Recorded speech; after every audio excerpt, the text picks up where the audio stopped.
నమస్కారం. ఈరోజు పూర్వ ప్రాథమిక విద్య డిజిటల్ కార్యక్రమానికి హాజరైన వారందరికీ కూడా గుడ్ మార్నింగ్. పిల్లలు చెప్పారు కదా, గుడ్ మార్నింగ్ చెప్పారు కదా. ప్రతిరోజు చెప్తున్నారా? మరి ప్రతిరోజు చెప్పాలి. ఎవరైనా చెప్పకపోతే ఇప్పుడు నేర్చుకొని, అంటే కొత్త పిల్లలు వస్తున్నారు కదా, మీరు ఎవరైనా కొత్త పిల్లలు చూస్తూ ఉంటే మీరందరూ కూడా గుడ్ మార్నింగ్ చెప్పాలి. మనము మార్నింగ్ పొద్దున లేచిన తర్వాత మనము ప్రతి ఒక్కరితోటి మనం గుడ్ మార్నింగ్ చెప్తానే ఉండాలి. అమ్మకు గుడ్ మార్నింగ్ చెప్పాలి, నాన్నకు గుడ్ మార్నింగ్ చెప్పాలి, ఇంకెవరైనా పెద్దవాళ్ళు వస్తే వాళ్ళకు గుడ్ మార్నింగ్ చెప్పాలి. చేస్తున్నారు కదా. సరే, నిన్న మరి కోతిబావ కూడా మీతోటి చాలా విషయాలు చెప్పాడు. కోతిబావ, డుంబు వాళ్ళిద్దరూ రేషన్ షాప్కి వెళ్ళినప్పుడు ఏం జరిగిందో మాట్లాడారు కదా. ఏం చేశారు? రేషన్ షాప్కి వెళ్ళినప్పుడు ఏమైంది? అందరూ గుంపుగా వెళ్ళడం వల్ల ఏమైంది? తోపులాట జరిగి కింద పడిపోయారు. అలా చెయ్యకూడదు. ఎప్పుడూ కూడా మన వంతు కోసము వేచి ఉండాలి. ఒకరి తర్వాత ఒకరము ఏదైనా సరే తీసుకునేటప్పుడు ఒకరి తర్వాత ఒకరము, అంటే ఒక లైన్లో నిల్చొని ముందు వాళ్ళు తీసుకున్న తర్వాత వెనక వాళ్ళు తీసుకోవాలి. అలా చేయడం అనేది ఒక మంచి అలవాటు. ఎవరమైనా సరే, పెద్దవాళ్ళైనా సరే, చిన్నపిల్లలైనా సరే, ఎవరమైనా సరే మనము ఈ పద్ధతి పాటించాలి. ఈ అలవాటు మనము నేర్చుకోవాలి. మనము నిన్న మాట్లాడారు కదా, కోతిబావ మాట్లాడాడు మీతోటి, చింటూ, డుంబు ఇద్దరు మాట్లాడారు. మాట్లాడినప్పుడు ఏది మంచిదో చెప్పారు, చూసారా? దానివల్ల మనకు ఎలాంటి అసౌకర్యం అనేది కలగదు. ఇతరులకు కూడా కలగకుండా మనము చెయ్యాలి. ఈ పనులన్నీ అలవర్చుకోవాలి. ఓకేనా? అలాగే చేస్తారు కదా. ఫస్ట్ మనం ఈ రోజున ఒక పాట పాడుకుందాము. మీరంతా కూడా ఈ పాట పాడుతూ మీరు కూడా అభినయం చేయండి.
సో పిల్లలు, మీరు పాడారా?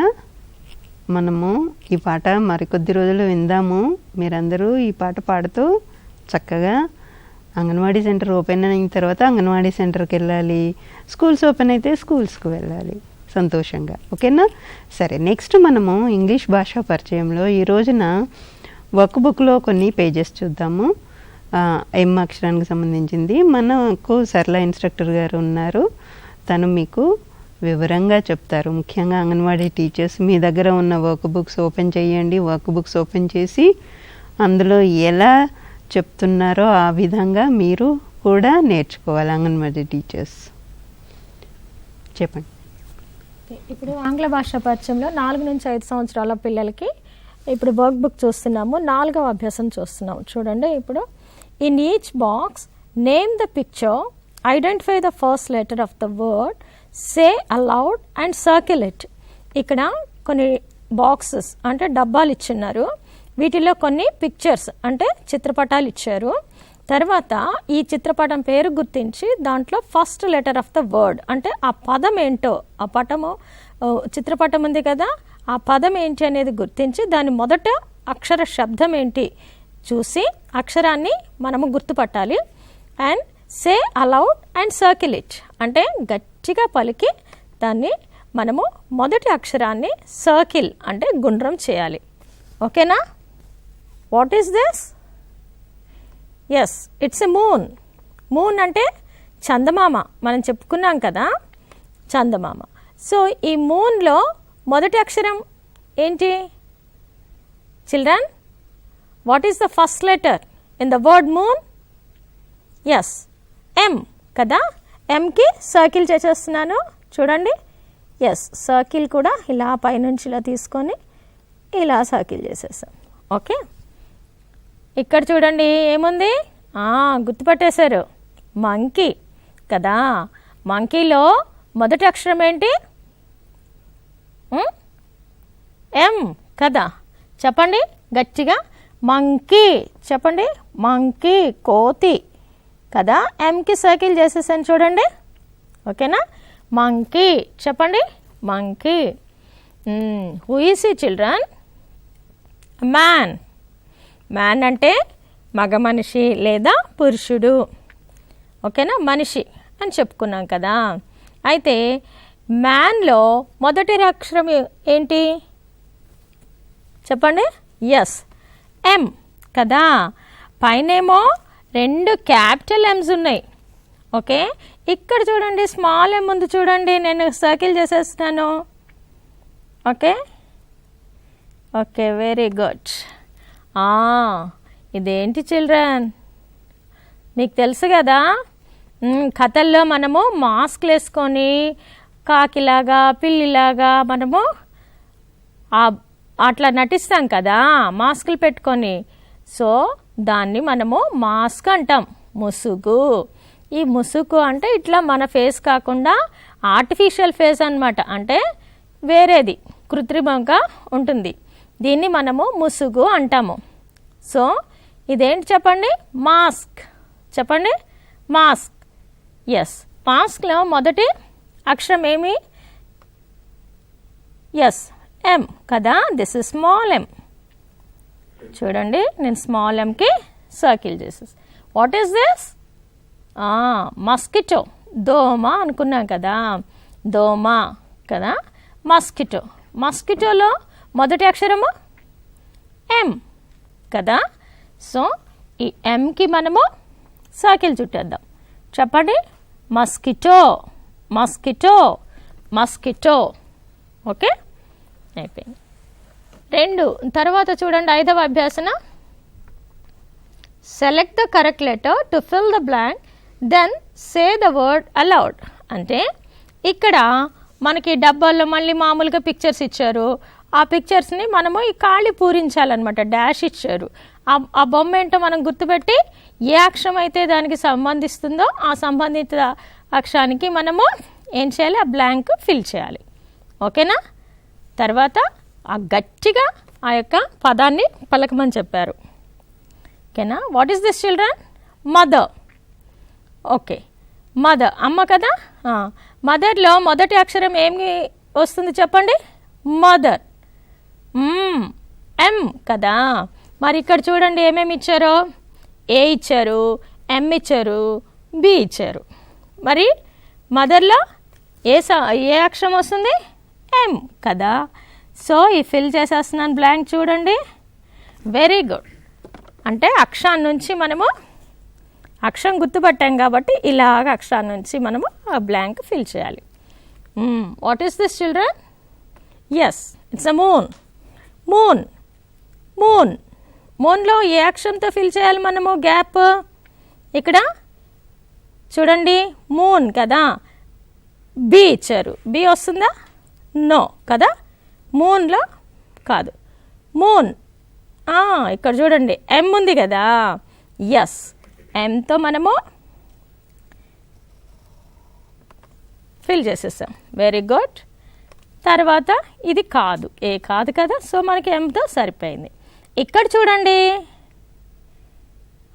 Monkey.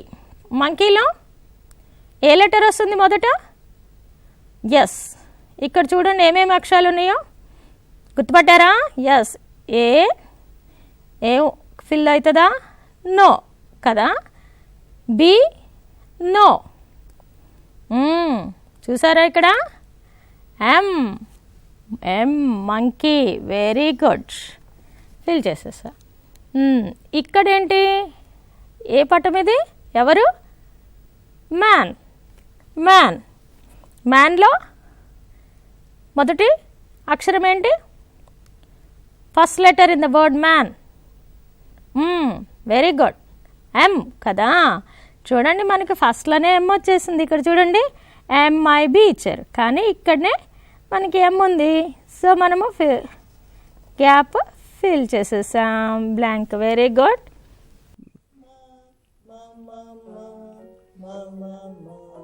Man on the moon, numbers in the notebook, na na na, na na na, na na na. Numbers in the notebook, na na na. Orange and onion, oh oh oh, oh oh oh, oh oh oh. Orange and onion, oh oh oh. Panda watching parachute, pa pa pa, pa pa pa, pa pa pa. Panda watching parachute, pa pa pa. Queen is sleeping under the quilt, quack quack quack, quack quack quack, quack quack quack. Queen is sleeping under the quilt. తర్వాత మళ్ళీ మనము work బుక్లో మరొక page చూద్దాము. సరళ గారు మీకు చూపిస్తారు, ఎలా చెయ్యాలనేది చూపిస్తారు. ఒకసారి చూడండి. ఇక్కడ చూడండి, draw and colour 2 pictures beginning with the letter M. So ఇక్కడ మనకి 2 గడులు ఇచ్చిన్నారు కదా, బాక్సెస్. ఈ బాక్సుల్లో 2 పిక్చర్స్ ఏమన్నారు? ఎం అక్షరానికి సంబంధించినవి. పిల్లలకి ఎప్పుడు కూడా సింపుల్ నుంచి కాంప్లెక్స్లోకి తీసుకోవాలి. సో ఇప్పుడు సింపుల్ అంటే మామూలుగా చిన్న, అంటే చాలా సాధారణంగా నుంచి అది అసాధారణమైన దానికి వెళ్ళాలన్నమాట. అంటే సింపుల్గా పిల్లలు ఎలా నేర్చుకుంటారు? అంటే తొందరగా వాళ్ళకి ఈజీగా వచ్చేవి చూసుకుంటారు కదా. సో దాంట్లో ఇప్పుడు నేను ఒక మూన్ వేస్తున్నాను చూడండి. మూన్లో ఏం లేదు, వెరీ సింపుల్. ఇట్లా ఒక కర్వ్ తీసుకోండి, కింద ఒక కర్వ్ తీసుకోండి. తర్వాత ఇలా అనండి. మూన్ ఎలా ఉంటుంది?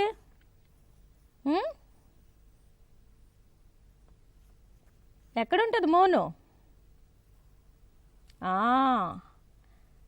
పైన కదా. ఇది మబ్బు. ఇది మబ్బులో ఆకాశంలో మనకి ఒక చందమామ ఉన్నాడు. సో నేనేం చేశాను, ఇక్కడ పైన 2 కర్వ్స్ తీసేసుకొని వేశాను.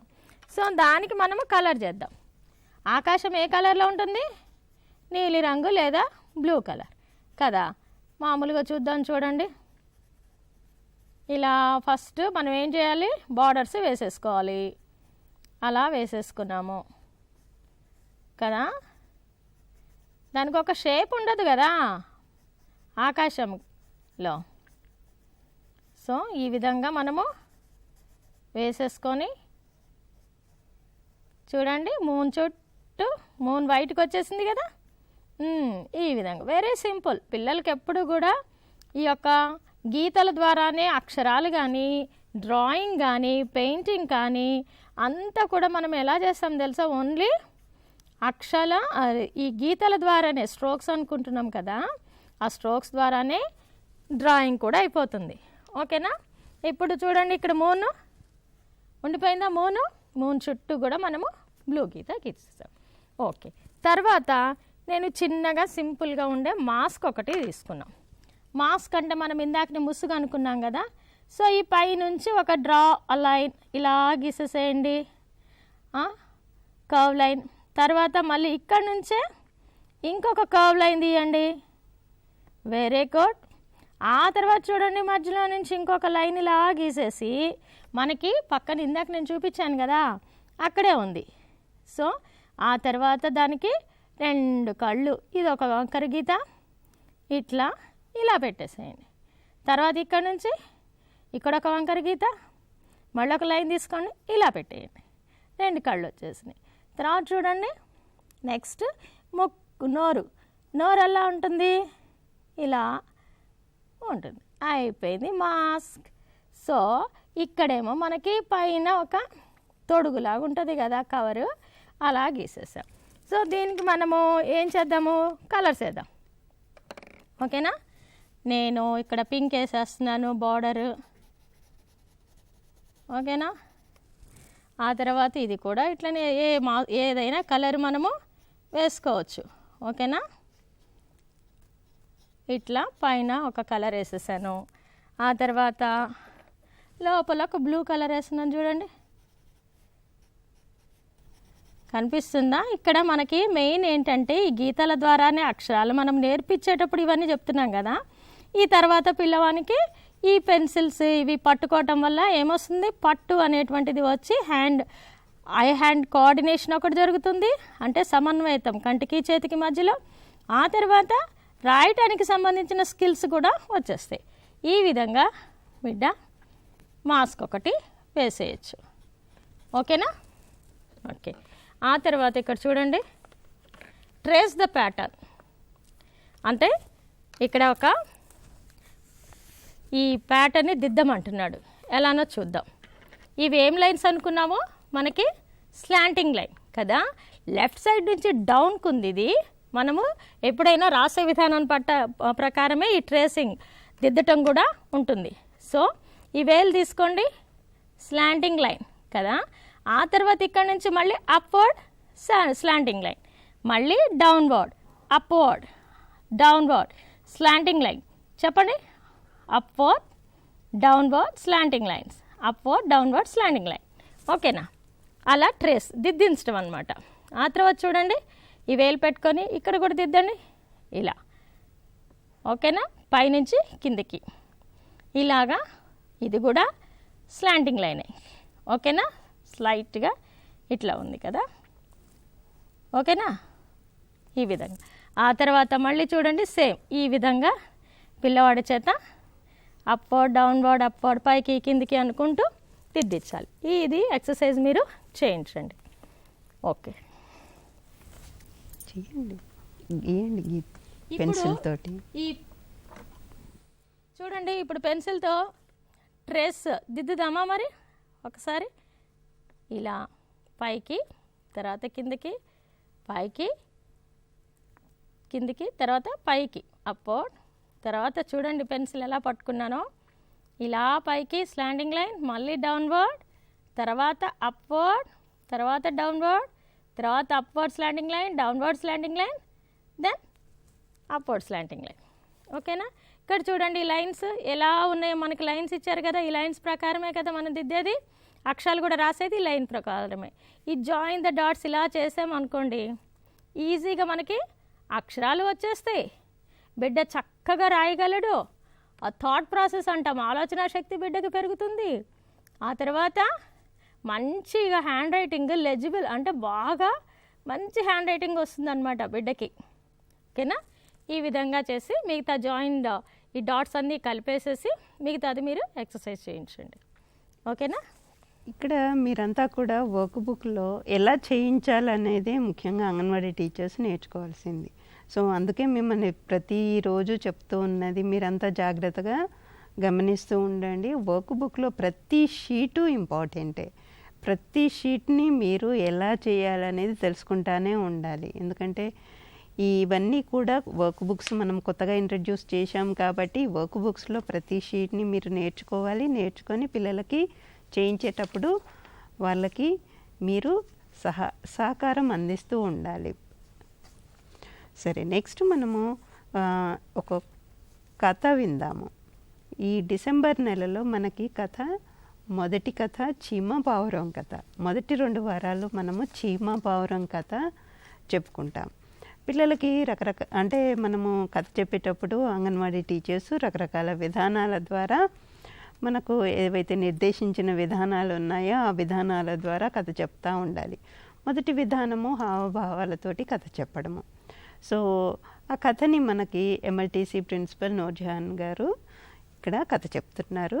మేడం ఏం చెప్తున్నారో విందాం. మరి బాగున్నారా?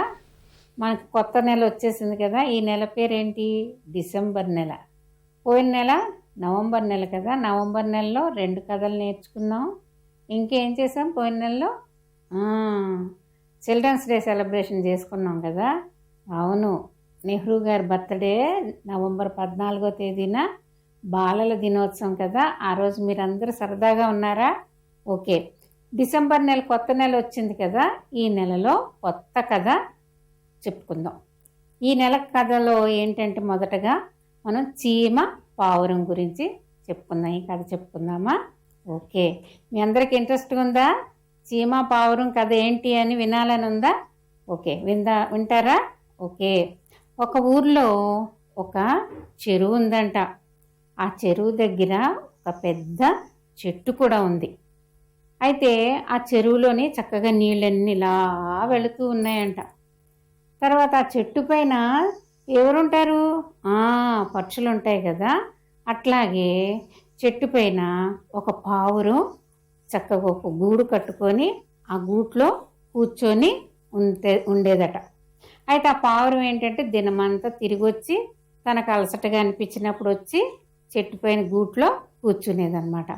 అయితే మీరు ఎప్పుడైనా చీమలు చూసారా? ఇలా ఇలా ఇలా నడుచుకుంటూ వెళ్తాయి కదా. చిన్నగా ఉంటాయి చీమలు కదా. ఎలా కుడతాయి? గట్టి కుడతాయి. గట్టి కుడతాయి కదా. చీమలు కుడితే నొప్పి వస్తాయి కదా. అట్లాగే ఒక చీమ ఏం చేస్తుందంట, చెట్టు పైన ఇట్లా నడుచుకుంటూ వెళ్తుందంట. ఆ కొమ్మ పైనుంచి వెళుతూ ఉంటే చిన్నది కదా పాపం చీమ, ఇలా నడుస్తూ నడుస్తూ వెళ్తుంటే ఇలా జారి చెరువులో పడిపోయిందంట. చెరువులో పడిపోయేసరికి పాపం చీమకి బయటికి రావడం తెలియట్లేదు. నీటిలో నుంచి ఇలా ఇలా అంటుందంట. పాపం తల మునిగిపోతుందంట, మళ్ళీ పైకెత్తుతుందంట, మళ్ళీ మునిగిపోతుందంట. చాలా అవస్థపడుతుందంట చీమ. అవస్థపడుతుంటే పైనుంచి పావురం చూసిందంట. అయ్యో, చెరువులో నీటిలో చీమ పడిపోయింది. అయ్యో పాపం రాలేకపోతుంది. దీనికి ఏమన్నా హెల్ప్ చేద్దాం, పాపం చిన్నది కదా చీమ, పాపం కదా అనుకొని పావురం ఏం చేసిందంట, ఒక ఆకు ఇలా తుంచిందంట. తన మూతితో తుంచుకొని వచ్చి చెరువు దగ్గరికి వచ్చి ఇలా ఎగురుకుంటూ వచ్చిందంట. చెరువు దగ్గరికి నీటిలో దగ్గరికి వచ్చి చీమ దగ్గరికి ఇలా పట్టుకొని వచ్చి ఇలాగ పడేసిందంట. చీమ దగ్గర ఆకుని పడేసిన తర్వాత అన్నదంట, ఇదిగో చీమ, ఈ ఆకు మీదకి ఎక్కి నెమ్మదిగా గట్టు దగ్గరికి వచ్చేసి అక్కడి నుంచి బయటికి రావచ్చు అన్నదంట. అప్పుడు చీమ అమ్మయ్య దేవుడా, బ్రతికాన్రా దేవుడా అనుకొని చాలా థ్యాంక్స్ అమ్మ అని చెప్పి ఏం చేసిందంటే నెమ్మదిగా ఆకు మీదకి ఎక్కిందంట. ఎక్కిన తర్వాత ఈ నీటి ప్రవాహానికి ఇలాగా ఆకు ఇలా కొట్టుకుంటూ గట్టు దగ్గరికి వచ్చిందంట. గట్టు దగ్గరికి వచ్చేసరికి ఏం చేసింది తెలుసా చీమ, నెమ్మది ఆకు మీద నుంచి గట్టు మీదకి వెళ్ళిపోయిందంట. వెళ్ళిపోయి గబగబా గట్టెక్కేసిందంట. గట్టెక్కేసి అమ్మయ్య బతికాన్రా దేవుడా అనుకుందంట. అనుకొని అప్పుడు పావురం వైపు చూసిందంట. చూసి చాలా థ్యాంక్స్ పావురం, నన్ను రక్షించావమ్మా అన్నదంట. అంటే పర్వాలేదులే, మనందరం ఒక దగ్గరే ఉంటున్నాం కదా, ఈ చెట్టు దగ్గర నేను ఉంటున్నాను, నువ్వు ఉంటున్నావు కదా, ఒకరికొకరు సహాయం చేసుకోవాలి కదా అని చెప్పిందంట. సరే అని అలాగా వాళ్ళు రోజు కలుసుకునేవారంట. పావురమేమో పైన ఉంటుంది కదా గూట్లో, చీమ చక్కగా చెట్టు ఎక్కి పావురం దగ్గరికి వెళ్ళేదంట. చూసుకునేవారు, ఇద్దరు మాట్లాడుకొని మళ్ళీ ఎక్కడికక్కడ వెళ్ళిపోయేవారట. అయితే ఒకరోజు ఏమైందంటే చేసా, పావురం ఆ గూట్లో కూర్చొని చెట్టు పైన అట్లా ఎటో చూస్తుందంట. ఎటో చూస్తుంటే ఈలోగా ఒక వేటగాడు వచ్చాడంట. వేటగాడు వచ్చాడు. వచ్చి ఆయన పక్షులను కొట్టుకుందామని బాణం ఒకటి తగిలించుకొని వచ్చాడంట, అమ్ముల పదిని పెట్టుకొని వచ్చాడంట, అన్ని పెట్టుకొని ఒక సంచి కూడా తగిలించుకొని వచ్చాడు. వచ్చి ఇటు అటు చూసేసరికి పావురం కనిపించిందంట ఆయనకి. ఎవరు కనిపించారు? పావురం కనిపించింది. మీ ఊర్లో ఎప్పుడన్నా చూసారా మీరు వేటగాడిని? వచ్చారా? పక్షులను కొట్టేవాళ్ళు వచ్చారా? మీరు చూసే తలకి ఈకలు కూడా పెట్టుకుంటాడు కదా. ఆ వేటగాడు వచ్చి ఏం చేశాడు, చూస్తున్నాడంట పావురం వైపు. పావురం వైపు చూస్తే భలేగా చక్కగా అందంగా కనిపిస్తుంది పావురం. అబ్బా, ఈ పావురాన్ని పట్టుకొని నేను బాణంతో కొట్టి పట్టుకుంటే బజార్లోకి తీసుకెళ్ళి అమ్ముకుంటే చాలా డబ్బులు వస్తాయి నాకు. అమ్మా, భలే ఉంది పావురం, దీన్ని కొడదామా అని అనుకుంటున్నాడంట. అనుకొని వెంటనే బాణం తీసాడంట.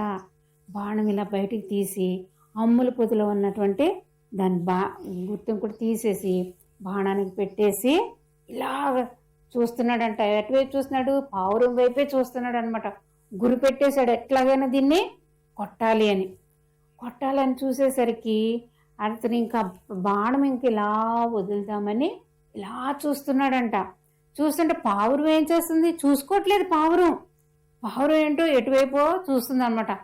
భలే కదులుతున్నాయి మేఘాలు, చెట్టు కొమ్మలు భలే కదులుతున్నాయి అని ఇటు అటు చూస్తుందంట పావురం.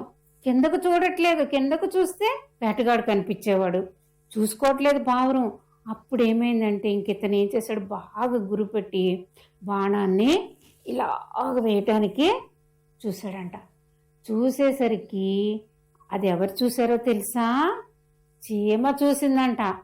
చీమ చూసి నా ఫ్రెండ్ అసలే పావురం, ఇతనేంటి ఇలా పైకి చూస్తున్నాడు కదా, పావురం వైపే చూస్తున్నాడు, అయ్యో నా ఫ్రెండ్ చూసుకోవట్లేదు, ఇట్లాగైపోయింది ఏంటి, అమ్మో బాణంతో కొడతాడా, చంపేస్తాడు కాబోలు నా ఫ్రెండ్ని అని చెప్పి ఏం చేసిందంటే తెలుసా, అటువైపు గబగబా ఇలా నడుచుకుంటూ వెళ్ళిపోయిందంట పావురం. చీమ ఎక్కడికి వెళ్ళిపోయింది? వేటగాడి దగ్గరికి వెళ్ళిపోయింది. అతను ఒక కాలు ఇలా పెట్టి ఇలా బాణం ఇలా పట్టుకునేసరికి ఈ వెనకను వచ్చేసి కాలు మీద చిటుక్కును కొరికేసిందంట. చిటుక్కును కొరికేసరికి ఎట్లా ఉంటుంది చీమ కుడితే అబ్బా అంటాం కదా, అట్లాగే వేటగాడు కూడానే అబ్బా అనుకొని ఈ బాణం వదిలేసి ఏం చేశాడు, ఈ కాలు పట్టుకొని చూసుకుంటున్నాడంట. చూసుకునేసరికి అప్పుడు ఏమైంది, ఈ అబ్బా అని అరిచాడు కదా, పావురానికి వినబడి అమ్మో నేను ఇంకా నయం చూసుకోలేదు, ఈ వేటగాడు నన్ను చంపేసేవాడే, అమ్మో అనుకొని అక్కడి నుంచి గబగబా పావురం ఎగిరిపోయిందంట. ఎగిరిపోయేసరికి మళ్ళీ చీమను దులిపేసుకొని ఇతను ఇలా కాలు మీద ఇలా పావేసుకొని పావురాన్ని మళ్ళీ చంపుదామని మళ్ళీ లేచాడంట బాణం పట్టుకొని. లేచేసరికి అక్కడ ఎవరున్నారు? ఎవరు లేరు. పావురం ఏం చేసింది, ఎగిరిపోయింది అక్కడి నుంచి. ఎగిరిపోతే అయ్యో అని చెప్పి వేటగాడు, అయ్యో మంచి పావురాన్ని చూశాను, ఈలోకి చీమ వచ్చి నన్ను కుట్టేసింది, చీమ కుట్టకుండా ఉంటే చక్కగా పావురాన్ని నేను పట్టుకునేవాడిని, నాకు ఈరోజు డబ్బులు వచ్చేవి బాగా, ఇలాగైపోయింది ఏంటబ్బా అనుకొని అయ్యో అనుకుంటూ వెళ్ళిపోయాడంట వేటగాడు. వెళ్ళిపోయిన తర్వాత అప్పుడు పావురం మళ్ళీ చెట్టు దగ్గరికి వచ్చిందంట. ఈలోగా చీమ ఏం చేసిందంట, మళ్ళీ గబ చీమ చెట్టు ఎక్కేసిందంట. ఎక్కడి వరకు వెళ్ళిపోయింది, పావురం గూటు వరకు వెళ్ళిపోయింది. వెళ్ళిపోయి వెళ్ళగానే చీమ తోటి పావురం అన్నదంట, చాలా థ్యాంక్స్ చీమ, నన్ను రక్షించావు ఈరోజు, లేకపోతే నన్ను వేటగాడు నన్ను చంపేసేవాడు, నన్ను చంపేస్తే ఎంత బాధ కదా, నాకు బాణం వేసి కొడితే నాకు ఎంత దెబ్బ తగలేదు కదా, నువ్వు ఈ ప్రమాదం నుంచి నన్ను కాపాడవు చీమ అని అన్నదంట. అయితే చీమ అన్నదంట, అట్లాగేం కాదు, నేను ప్రమాదంలో ఉన్నప్పుడు నువ్వు నన్ను కాపాడావు కదా, అట్లాగే నీకు ప్రమాదం వస్తే నువ్వు నా స్నేహితురాలు కదా, నేను ఊరుకుంటానా ఎవరన్నా నీకు ఆపద తలపడితే, కాబట్టి మన ఇద్దరం ఎప్పుడు స్నేహితులమే కాబట్టి నేను కూడా అందుకనే ఆ వేటగాడి దృష్టిని వేరే ప్రక్కకి మళ్లించడానికి అప్పుడు నేను కుట్టాను అతన్ని, అంతే, ఇంకేం లేదు, మన ఇద్దరం స్నేహితులం కాబట్టి మన ఇద్దరం థ్యాంక్స్ అని చెప్పుకోక్కర్లేదు, ఒకరికొకరు సహాయం చేసుకోవాలి అని చెప్పిందంట. మనం కూడా మన స్నేహితులకు మన పక్కనున్న వాళ్ళకి ఏదైనా సహాయం అవసరమైతే మనం కూడా సహాయం చేస్తూ ఉండాలి. ఎవరన్నా ఆపదలో ఉంటే వారికి మన సహాయం ఎంత మనం చేయగలుగుతామో అంత సహాయం చెయ్యాలి. ఓకేనా? సో చూసారుగా కథ ఏమిటి? చీమ పావురం. అయితే మనకి పుస్తకంలో డిసెంబర్ నెల పుస్తకంలో ఇది డిసెంబర్ నెల యాక్టివిటీస్కి సంబంధించిన పుస్తకము. దాంట్లో మనకి కథ ఇచ్చారు. కథ ఒక పేజీ ఉంది. కథలో ఇక్కడ చూసారు కదా రైటప్ ఎంత ఉంది? చాలా తక్కువగా ఉంది. సో ఈ కథని ఏం చెప్పారు, ఎలా చెప్పారు? ఈ కథ మామూలుగా మనం చదివాము అని అంటే ఒక నిమిషంలో చదివేసేస్తాము. అయితే అంగన్వాడీ టీచర్స్ ముఖ్యంగా నేర్చుకోవాల్సింది ఏంటంటే, ఇక్కడ నేను అంగన్వాడీ టీచర్స్ కోసం చెప్తుంది, మీరంతా కూడా కథ చెప్పేటప్పుడు ఇది కంటెంట్ అంతే, మనకి ఇది ఈ కథకు సంబంధించిన విషయం ఇందులో ఉంది. ఈ కథను ఇప్పుడు మనకు ప్రిన్సిపల్ గారు ఎలా చెప్పారు, ఎంఎల్టీసీ ప్రిన్సిపల్ గారు ఎలా చెప్పారు? ఈ చిన్న కథని సంభాషణలు జోడిస్తూ హావభావాలతోటి ఆసక్తి కలిగించేటట్టు, పిల్లలు చక్కగా వినగలిగేటట్టు, పిల్లలకు అర్థమయ్యే రీతిలో తను కథ చెప్పారు. ఆ కథ అలా చెప్పడం నేర్చుకోవాలి. ముందు అంగన్వాడీ టీచర్స్ కథ చెప్పడం అనేది నేర్చుకోవాలి. మనము ప్రతి నెల 2 కథలు చెప్తున్నాం. ప్రతి నెల 2 కథలు చెప్తున్నామంటే ఆ విధానాలు మనకు 7 విధానాల ద్వారా కథ చెప్తూ ఉన్నాం. మొదటి విధానము హావభావాలతో కథ చెప్పడము. మనకిచ్చిన విషయము కొంచెం ఉంది, చిన్న కథ కదా, కొద్ది మన కంటెంట్ ఉంది. ఆ కంటెంట్కి మనము సంభాషణలు జోడిస్తూ చీమ ఎలా మాట్లాడింది, పావురం ఏమని మాట్లాడింది, అక్కడ ఏం జరిగింది, ఆ సీన్ని, ఆ సిచ్యువేషన్ని కళ్ళకు కట్టినట్టుగా పిల్లలకి కథ చెప్పాలి. సో ఇది మనం నేర్చుకోవాలి. ముఖ్యంగా ప్రీ స్కూల్ ఎడ్యుకేషన్లో ఈ కథ చెప్పడం అనేది చాలా ఇంపార్టెంటు.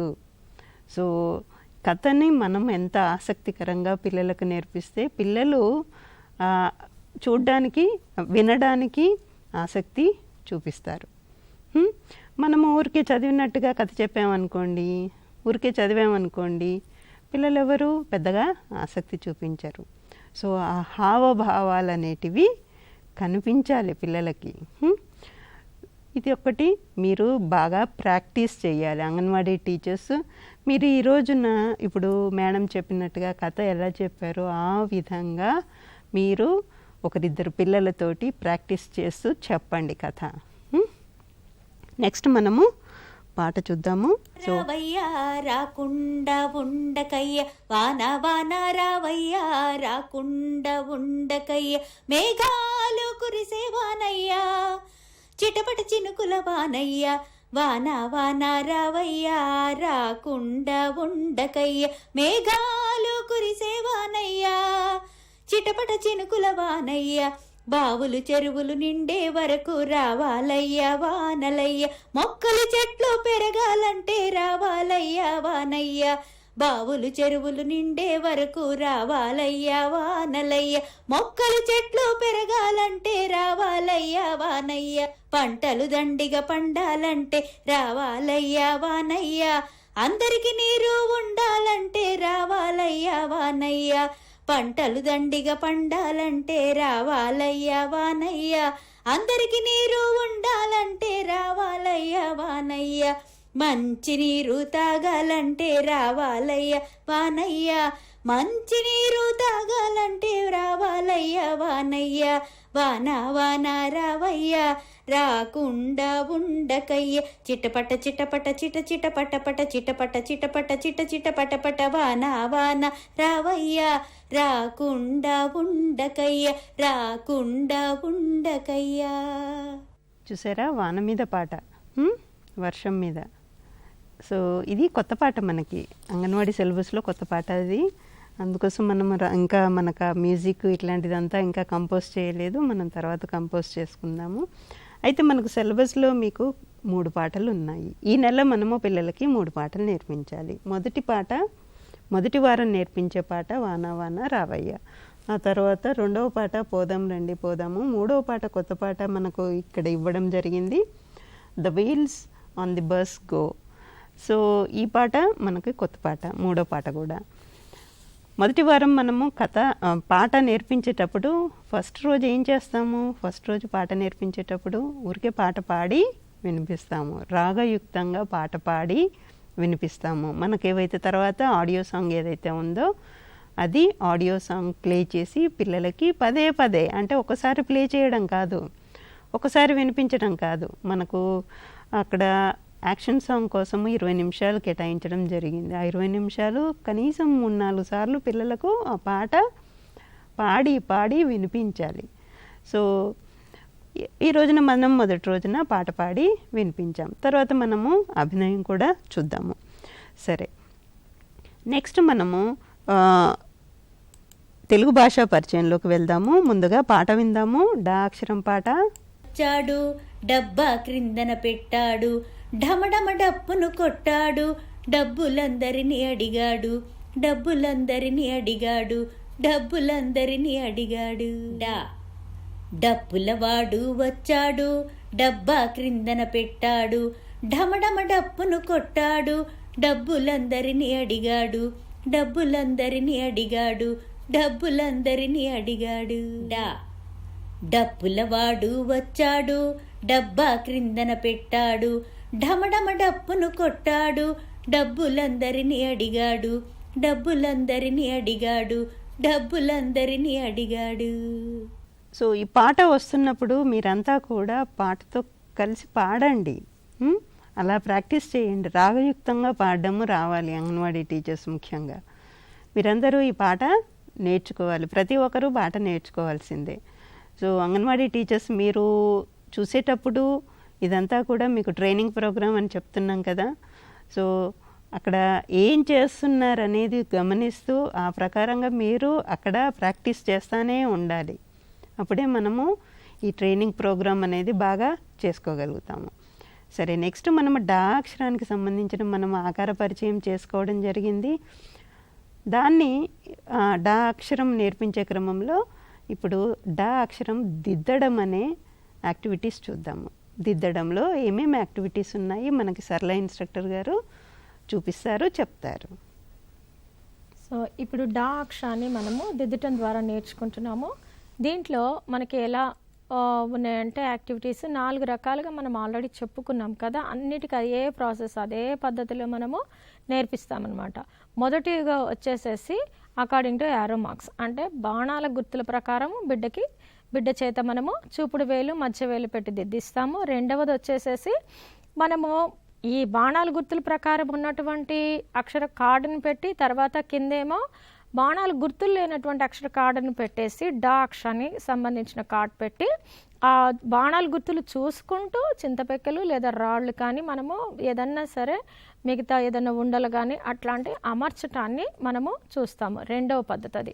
మూడవ పద్ధతి ఏంటంటే యారో మార్క్స్ ప్రకారమే మనము బిడ్డ చేత అంటిస్తామన్నమాట.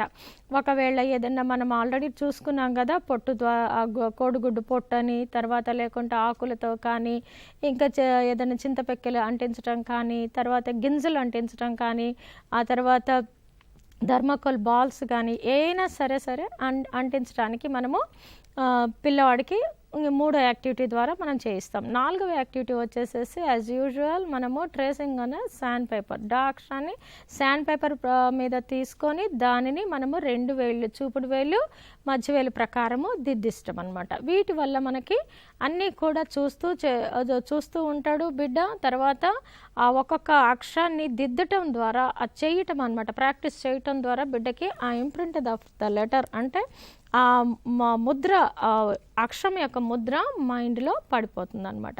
సో ఈ విధంగా ఉంటుంది కాబట్టి మనము ఫస్ట్ ఎలాగా బాణాల గుర్తుల ప్రకారం దిద్దేచ్చాలో చూద్దాం. చూడండి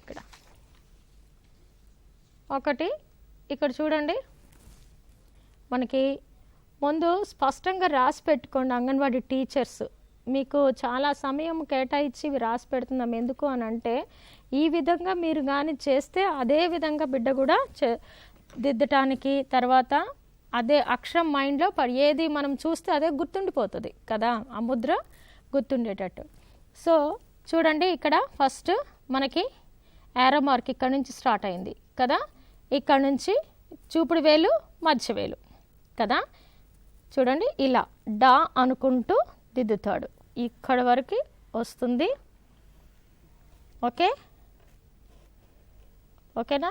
తర్వాత రెండో చూడండి, ఈ కింద కర్వ్ చెప్తున్నాం కదా మీకు, ఈ స్ట్రోక్స్ వంకర గీతలు, తర్వాత ఈ నిలువు గీతలు, అడ్డు గీతలు, వీటి ద్వారానే మనకు అక్షరాలు ఫామ్ అయిపోతాయి. ఇది చూడండి, దిశలు యారో మార్క్స్ ఈ చుక్క ఇక్కడ నుంచి ఈ విధంగా డా అనుకుంటూ దిద్దాలి. మనం ఆల్రెడీ చెప్పుకున్నాము, ఇది పైనుంచి కిందకి, తర్వాత లెఫ్ట్ నుంచి రైట్కి మనము చూడండి దిద్దటం. ఇవన్నీ కూడాను ఈ యారో మార్క్స్ ప్రకారం మనము దిద్దటం ద్వారా మనకి తెలుస్తాయి. నెక్స్ట్ వచ్చేసేసి ఇదే అక్షరాన్ని మనము బిడ్డకి ముందు పెడతాము. తర్వాత బాణాలు గుర్తులు ఉన్నది పెట్టి, బాణాలు గుర్తులు ఇలా ముందు చూడండి, బాణాలు గుర్తుల ప్రకారం ఉంది. తర్వాత బాణాలు గుర్తులు లేనటువంటి అక్షర కార్డులు, ఈ రెండు కూడా పెట్టేసేసి మనం ఏం చేయాలి, చింతగింజలు తీసుకొని పేర్చాలి. ఓకేనా. సో ఇక్కడ చూడండి, మీకు ఒక్కొక్కటిగా మీకు ఎన్ని అక్షరాలు ఉన్నాయి మనకి, అన్ని అక్షరాలకు కూడా ఏ పద్ధతులు మనము చేస్తున్నాము. సో చూడండి ఒక్కసారి ఎంత ఇదిగా బిడ్డ నేర్చుకోవచ్చో. మీరు దయతో ఉన్నటువంటి సమయాన్ని బిడ్డకి కేటాయించి చెప్పండి. చూడండి మనకు ఆల్రెడీ ఆరో మార్క్స్ తెలుసు కాబట్టి ఈ విధంగా పెట్టుకుంటున్నాము. ఈ రెండు వేళ ఉండటం వల్ల ఫైన్ మోటార్ స్కిల్స్ డెవలప్ అవుతాయి, సూక్ష్మ కండరాల అభివృద్ధి. తర్వాత ఈ హ్యాండ్, ఈ చెయ్యి పట్టు, ఈ ఆమ్ అంటే మొత్తం చెయ్యి, ఈ మొత్తం చేతికి కూడా బ్యాలెన్స్, ఆ పట్టు అనేటువంటిది వస్తుందన్నమాట. సో ఈ విధంగా చూస్తే ఈ అక్షరాలు మీరు ఏ విధంగా పిల్లలకి నేర్పిస్తారో రైటింగ్ ప్యాటర్న్ అదే విధంగా ముద్రణ పడిపోతుంది. ఒక్కొక్కటిగా పెడితే టైం అవుతుందని నేను గబగబా పెట్టేస్తున్నాను. చూడండి, సో ఈ విధంగా ఈ కర్వ్స్ కూడాను కరెక్ట్గా చూసుకోండి. పిల్లలకి ఎప్పుడు కూడా ఈ ఆలోచన శక్తి అనేటువంటిది చాలా పెరుగుతుందన్నమాట. ముద్ర మీ మైండ్తో పని కదా, ఏకాగ్రతతో. సో ఏకాగ్రతతో చేస్తున్నాడు కాబట్టి, చూస్తున్నాడు, దిద్దుతున్నాడు, ఇవన్నీ చేయటం వల్ల 100% బిడ్డకి ఆ ముద్ర అనేటువంటిది పడిపోతుంది. అక్షరం రైటింగ్ కూడాను, కొంతమంది రైటింగ్ చాలా గజిబిజిగా ఉంటుంది. కారణం ఏంటంటే చిన్నప్పుడు సరిగ్గా నేర్చుకోరు. ఓకే, ఇది అయిపోయిన తర్వాత మనకి ఇక్కడ చూడండి పెడుతున్నాను. ఓకే, మనము చిన్నప్పుడు ఏది చెప్తే అదే వింటారు పిల్లలు కాబట్టి ఈ విధంగా స్పష్టంగా నేర్పించండి. ఓకే, ఈ విధంగా మనము డా అక్షరానికి అమరుస్తాము.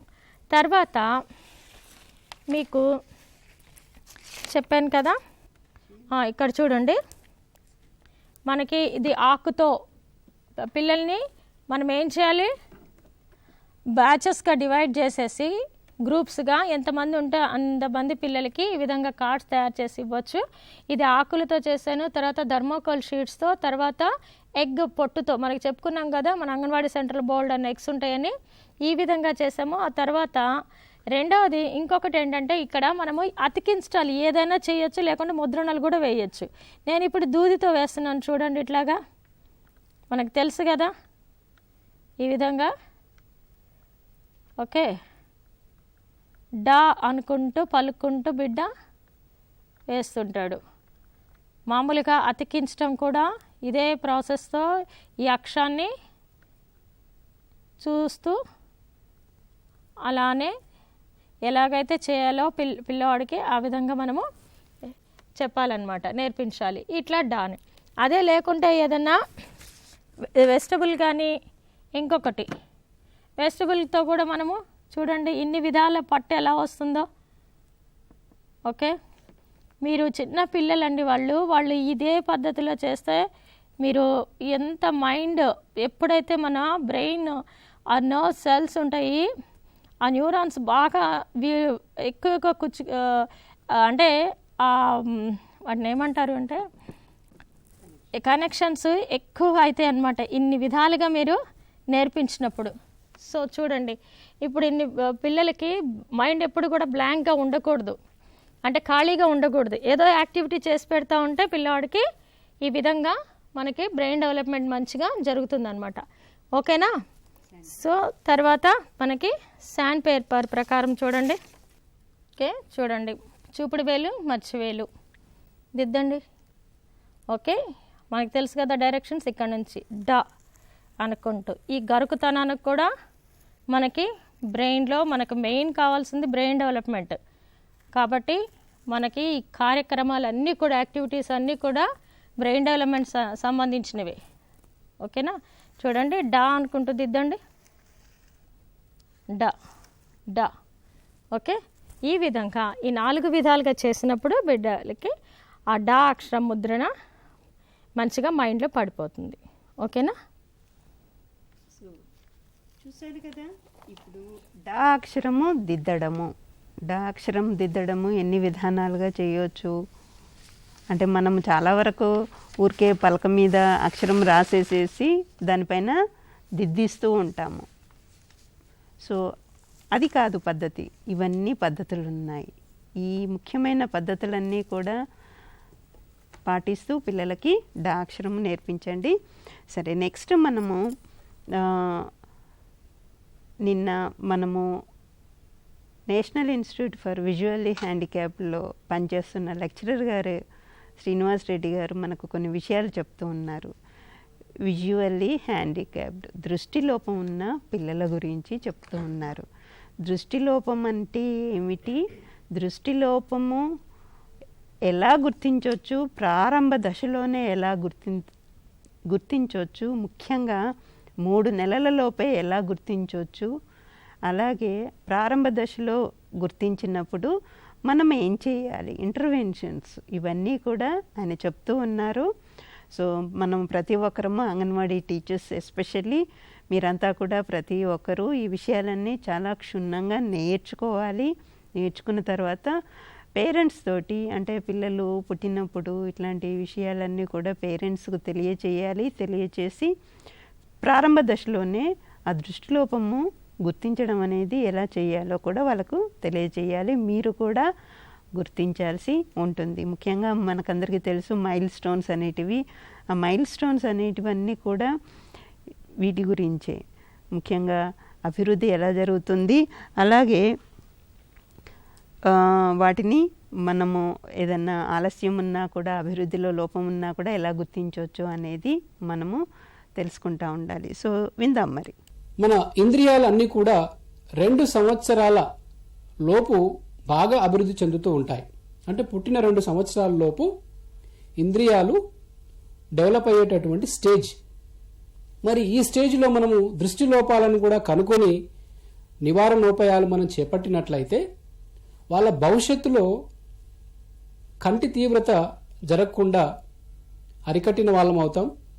తల్లిదండ్రులకు, సమాజానికి ఎంతో మేలు చేసిన వాళ్ళం అవుతాం కూడా. అలాగే ఈ ప్రారంభ గుర్తింపులో మరి చాలామంది ఏమనుకుంటారంటే, ప్రారంభ గుర్తింపు అంటే ఈ పూర్వ బాల్య దశ అనుకుంటారు. ఈ పదం వినగానే ఇది పూర్వ బాల్య దశ అనుకుంటారు. అంటే ఇది వాస్తవం కాదు. మరి వాస్తవం ఏంటి? ప్రారంభ దశ, ఎర్లీ ఐడెంటిఫికేషన్ అంటే ఈ 1 నుంచి 3 సంవత్సరాల లోపు ఉన్నటువంటి పిల్లల్లో వారిలో కంటి ఇబ్బందులు ఏమున్నాయి అనేది గమనించి వివిధ కృత్యాల ద్వారా గమనించవలసిన అవసరం ఉంటుంది. ఈ గమనించినటువంటి విషయాలను తల్లిదండ్రులతో పంచుకొని వాళ్ళు తీవ్ర అవరోధాలు వాళ్ళ భవిష్యత్తులో జరగకుండా ఉండడానికి చేసేటటువంటి ప్రక్రియ ఈ ఎర్లీ ఐడెంటిఫికేషన్ అనొచ్చు మనం. అంటే ఈ బాల్య దశలోనే గుర్తించడం, సరి అయినటువంటి మార్గదర్శకం అనేది ఇవ్వాల్సినటువంటి అవసరం. ఇది ఇవ్వాల్సిన బాధ్యత కూడా మనది, పొందవలసిన బాధ్యత లేదా హక్కు అని చెప్పొచ్చు. మనకు వికలాంగుల హక్కుల చట్టంలో కూడా చాలా స్పష్టంగా చేర్చడం జరిగింది. ఈ పిల్లలకు కావలసినటువంటి పౌష్టికాహారం కావచ్చు, వైకల్యాలను ధృవీకరించడం కావచ్చు, లేదా విద్యాపరంగా ఎలాంటి సదుపాయాలను చేపట్టాలి అన్న విషయాలన్నిటి గురించి కూడా ఈ ఆర్పిడబ్ల్యూడి యాక్ట్ 2016లో కూడా చేర్చడం జరిగింది. కాబట్టి తప్పనిసరిగా వాళ్ళను ఈ 3 సంవత్సరాల లోపలనే కంటి దోషాలను గుర్తించి వాటి తీవ్రత పెరగకుండా చర్యలు చేపట్టవలసిన అవసరం ఈ అంగన్వాడీ సిబ్బందిగా మన మీద ఉంది అన్న విషయాన్ని గ్రహించాలి. అలాగే ఎట్లా గుర్తించాలి, గుర్తించేటటువంటి దశలు ఏంటి అనేది మనం చర్చిద్దాం. దృష్టి లోపం అనగానే కేవలం పుట్టుకతో వచ్చేటటువంటిదే కాదు. దృష్టి లోపం కలగడానికి ప్రధానంగా 3 కారణాలు ఉంటాయి. దాన్ని ప్రీ నెటల్ స్టేజ్ అంటారు, natal stage, post natal stage అంటారు. ఈ ప్రీ నెటల్ స్టేజ్ అంటే గర్భధారణ సమయంలో వచ్చేటటువంటి ఇబ్బందుల వల్ల దృష్టి లోపం ఏర్పడుతుంది. మరి ఎలాంటి ఇబ్బందులు ఉంటాయి అది మీ అందరికీ తెలిసిందే. ఎందుకంటే కన్సీవ్ అయినప్పటి నుంచి మీరు ఆ తల్లిని సంప్రదిస్తూ ఉంటారు. కాబట్టి మరి ఎట్లాంటి ఇబ్బందులు ఉంటే దృష్టి లోపాలు ఉంటాయనే విషయాలను మనం తెలియచేయాలి. ముఖ్యంగా గ్రామీణ ప్రాంతంలో మేనరిక సంబంధాలు చేసుకోవడం వల్ల ఈ డిజబిలిటీ వస్తుందన్న విషయాన్ని తల్లిదండ్రులకు చెప్పాల్సిన అవసరం ఉంది. అంతేకాకుండా గ్రామీణ ప్రాంతాల్లో మహిళలు మాదక ద్రవ్యాలు లాంటివి తీసుకోవడం కానీ, లిక్కర్ తాగడం కానీ, శక్తికి మించినటువంటి పనులను చేయడం కానీ, లేదా డాక్టరు సలహా లేకుండానే కొన్ని ఔషధాలు వాడడం కానీ, పౌష్టికాహారం సరిగా తీసుకోకపోవడం, తల్లి పౌష్టికాహారం తీసుకోకపోవడం కానీ, వాళ్ళు నివసించే ప్రాంతాలు కూడా వైకల్యానికి దారితీస్తాయి. కొన్ని విషవాయువులు పీల్చుకోవడం, కెమికల్ ఇండస్ట్రీస్ దగ్గరలో జీవించడం, ఇలాంటివన్నీ కూడా పుట్టే పిల్లల్లో ప్రభావితం చూపించే అవకాశం ఉంటుంది. అంతేకాకుండా ఈ నెటల్ స్టేజ్ అంటారు, అంటే జన్మించేటప్పుడు వచ్చేటటువంటి సమస్యలు. నేను చాలాసార్లు సందర్భాల్లో చూశాను. గ్రామీణ ప్రాంతాల్లో ఎవరైనా మహిళ డెలివరీకి వెళ్తుందంటే వారితో పాటుగా అంగన్వాడీ సిబ్బంది వెళ్తూ ఉంటారు. అంటే డెలివరీలో వాళ్ళు భయానికి గురయ్యే అవకాశం ఉంది. కాబట్టి వీళ్ళు దగ్గరుండి తీసుకుపోతారు.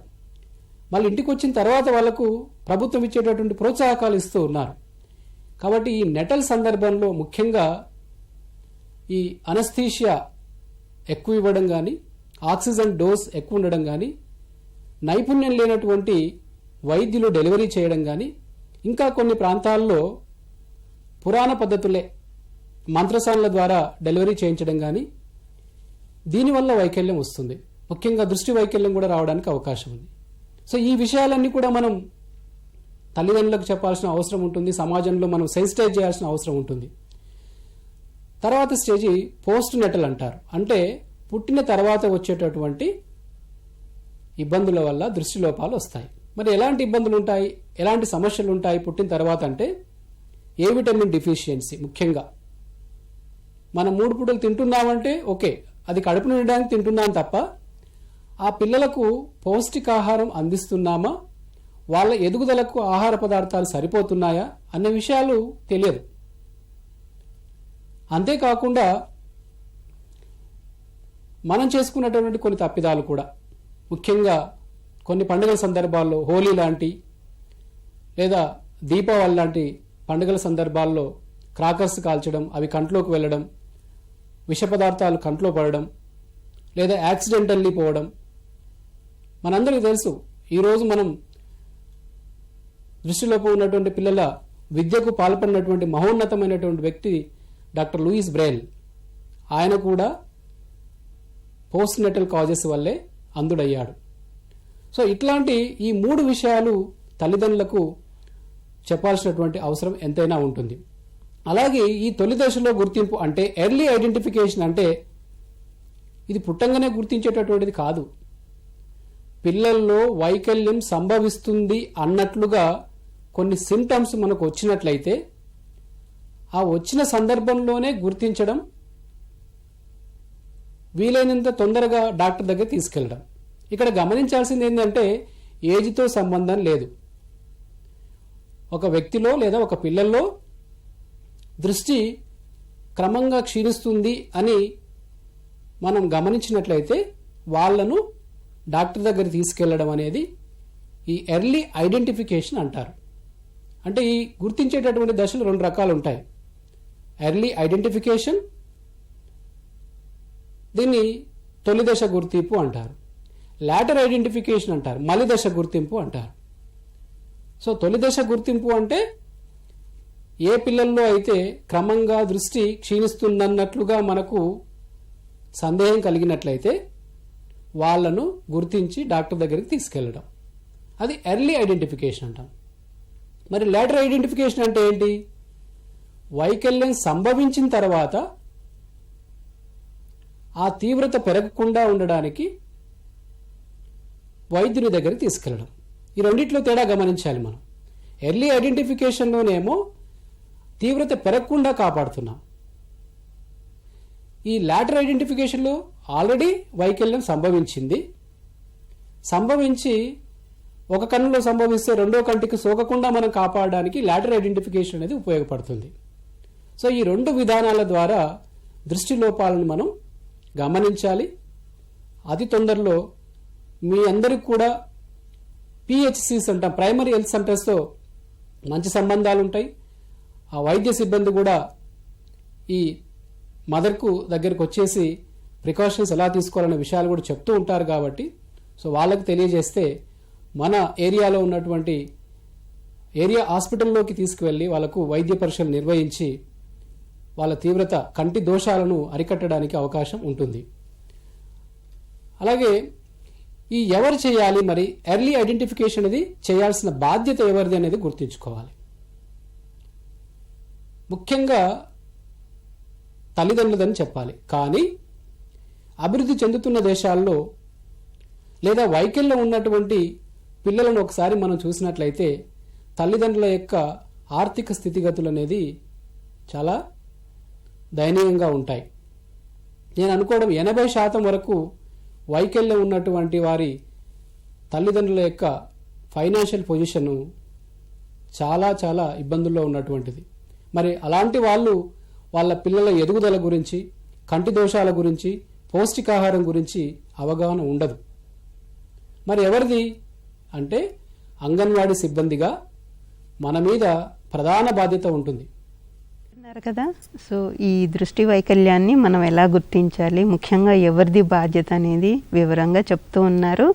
మరికొన్ని అంశాలు మర్నాడు విందాము. ఈరోజు కార్యక్రమాలు ఇక్కడితో ముగిస్తున్నాము. నమస్తే.